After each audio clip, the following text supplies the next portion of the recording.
How to see if someone is logged into your Instagram. Hey everybody, welcome to our channel. In this video, I'm going to guide you on how you can check if you think somebody is logged into your Instagram. So without any further ado or delay, let's get started with today's video.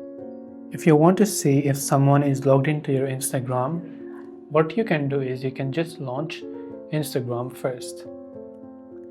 Come to your profile page from the bottom right. Then tap on the three lines icon from the top right hand side. Go to Account Center. Then go to Password and Security. Go to the option where you are logged in. Then select Account from here and you will see a list of devices logged into your Instagram account. So here you can see other devices. And this is your current device. If you don't recognize these devices, you can tap on Select Devices to log out.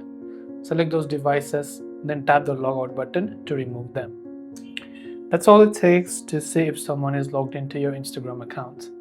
Hope this video helped you. If you have any questions, feel free to leave them down. Thanks for watching and see you in the next video.